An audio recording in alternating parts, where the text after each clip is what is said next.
Hey YouTube, it's Destiny. I am VSG Post-op week 124, I think.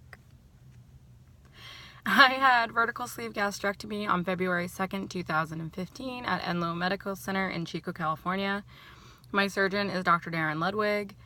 High weight was 361 pounds, day of surgery 342.6, and today I am at 191 holding steady. That is a 2-pound weight loss from my last update, simply because I'm being more mindful of what I'm putting in my body and I'm drinking my water. I frequently forget to mention how important water intake is. In life in general, no matter who you are, what your weight is, water, water, water.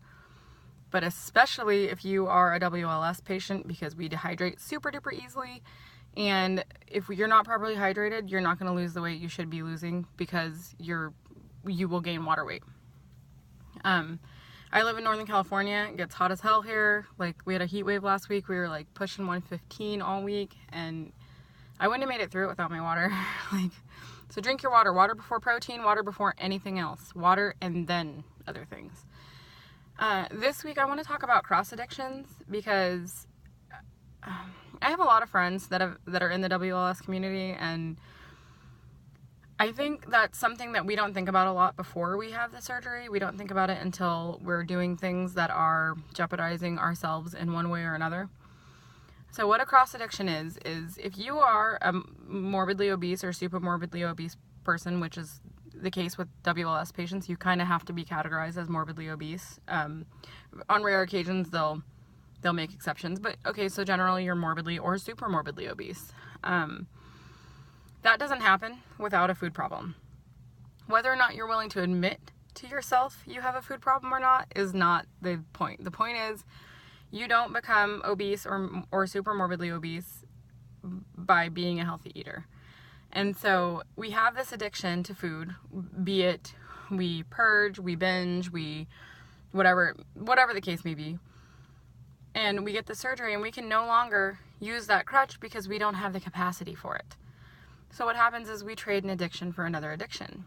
The top 3 that I know of, and I could be wrong, correct me if I am, are you trade food for alcohol, because vodka's real easy when you've had weight loss surgery. You trade food for shopping, because you have to put yourself in clothes that fit you once you start losing weight, and then it becomes this like habit, this rewarding habit you get. Or sex/infidelity is a big one, because you lose all this weight and your confidence starts to go up somewhat, but sometimes people will seek the approval of others to get that confidence. And the problem with that is, I'm going to preface this with saying I am a feminist. I don't believe in slut shaming. I don't believe in judging someone by the number of sexual partners they have. I don't care. As long as you are taking care of yourself and as long as you're not putting your life in danger, if you're being safe, do what you gotta do. It's nobody's business how many people you've slept with, and that's not the issue. The issue is when you're using sex to get some sort of gratification beyond just the regular physical. If you're using it to gain confidence, if you're using it to gain popularity, if you're doing something that's causing you emotional or mental anguish because that you're depending on it, that's where it becomes a problem. And so I see it quite frequently where they'll all of a sudden start cheating on their spouse, or they will just have partner after partner after partner, and then the problem is that it starts to affect your self-esteem negatively, and that's when it becomes an issue. And so I wanted to point out in this video to make people mindful, if you're planning on having this surgery, you have to be super careful about the cross addiction thing, because a lot of times you get into these behaviors and you don't realize how detrimental they are until you've already halfway ruined your life. With me, my main shopping was a problem for me because I was a size 30 when I started this journey, and I'm now a 10-12, and so I've had to transition all the way down, and I would wait a couple sizes, so I was always like wearing super baggy clothes or whatever. But I've been stable, I think, for about 8 months in this size, and I still always have the urge to go buy new cute clothes and makeup because